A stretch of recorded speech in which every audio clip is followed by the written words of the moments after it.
Hello friend, તમારું સ્વાગત છે મારા કિચનમાં। આજે આપણે ગાજર મરચાંનું અથાણું બનાવીશું। તો શિયાળાની સિઝન આવતા જ અથાણા બનતા હોય છે તો એકદમ સરસ એવું બનાવીને તૈયાર કરીશું। અને આ ગાજર મરચાંનું અથાણું છે એ 15-20 દિવસ તમે ખાશો તો પણ ચીકણું નહીં થાય અને વાસ પણ નહીં આવે અને પોચું પણ નહીં પડે। એકદમ સરસ એવું બનાવીને તૈયાર કરીશું। તો ગાજરની છાલ ઉખેડી અને એની પાતળી ચીરીઓ કરી લેવાની છે। તો ગાજર મેં 250 ગ્રામ ઉપર ગાજર હતા અને 200 ગ્રામ મેં સાથે મરચાં લીધા છે। તો ગાજરને આપણે એક થાળીમાં કાઢી લઈશું અને પોળા કરી દેવાના છે આ રીતે। હવે લઈ લઈશું મરચાં। તો મરચાંને પણ આપણે ચીરીઓ કરી દેવાની છે એકદમ સરસ રીતે। તો અહીંયા ટુકડા કરી દેવાના। આ રીતે લાંબુ મરચું છે તો એના હું 3 ટુકડા કરું છું। તમે લાંબા વધારે રાખો હોય તો 2 પણ કરી શકો। હવે મરચાંને પણ બધા જ આ રીતે સમારીને તૈયાર કરી દઈશું। અને મરચાંને છે ને આપણે જે ભજીયાનો જાડો હોય છે તળવાનો એમાં નાખી અને એના જે એક્સ્ટ્રા બીજ કે હોય ને એ બધું આપણે આ જાડામાં હલાવી દઈશું એટલે નીચે નીકળી જશે। અને મરચાંને પણ આપણે થાળીમાં પોળા કરી દેવાના છે। હવે તમે મરચાંનું કે ગાજરનું ઇન્સ્ટન્ટ અથાણું જો તાત્કાલિક લગ્ન પ્રસંગ જેવું બનાવવું હોય તો તમે તરત અહીંયા રાઈના કુરિયા નાખી અને મસાલો કરી શકો છો।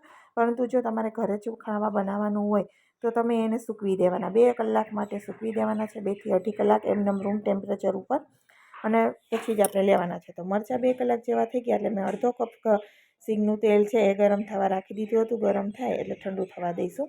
અને અહીંયા 2 કલાક ઉપર સમય થઈ ગયો છે। મરચાં અને ગાજર એકદમ સુકાઈ ગયા છે। પાણીનો ભાગ હોય છે તો અથાણું થઈ ફટાફટ ચીકણું થઈ જતું હોય છે, પરંતુ સૂકેલા આ રીતે સૂકવીને કરશો તો ચીકાશ નહીં પકડે।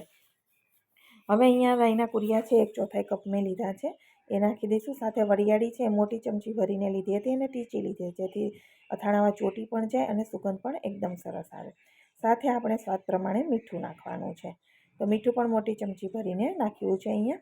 અને વચ્ચે આપણે થોડો ખાડો રાખ્યો છે, એ ખાડામાં આપણે હળદર અને હિંગ નાખી દેવાની છે જેથી સુગંધ અને સ્વાદ સરસ આવશે। તો થોડું તેલ છે એની અંદર પહેલાં આપણે નાખી દઈશું અને થોડું બચાવીને રાખીશું। એ પાછળથી આપણે જરૂર પડે ત્યારે નાખવાનું છે, પરંતુ મારે અડધો કપ તેલ આમાં જોઈ ગયું હતું તો અડધો કપ તેલ પરફેક્ટ માપ સાથે જ હતું। ખૂબ જ સરસ એવું અથાણું બન્યું છે।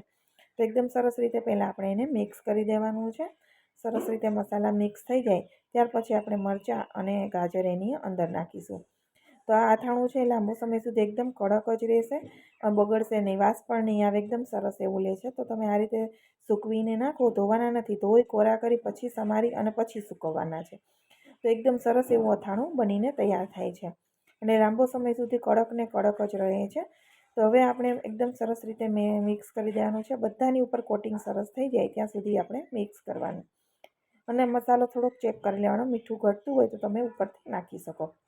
હવે જેટલું તેલ બચ્યું હતું ને એ પણ મેં નાખી દીધું છે। બધું જ તેલ અડધો કપ તેલ મેં આમાં વાપરી દીધું છે અને એકદમ સરસ એવું આપણું અથાણું બનીને તૈયાર થઈ ગયું છે। તો સરસ રીતે મિક્સ કરી અને પછી આપણે અથાણાને કાચની બરણીમાં સ્ટોર કરી દેવાનું।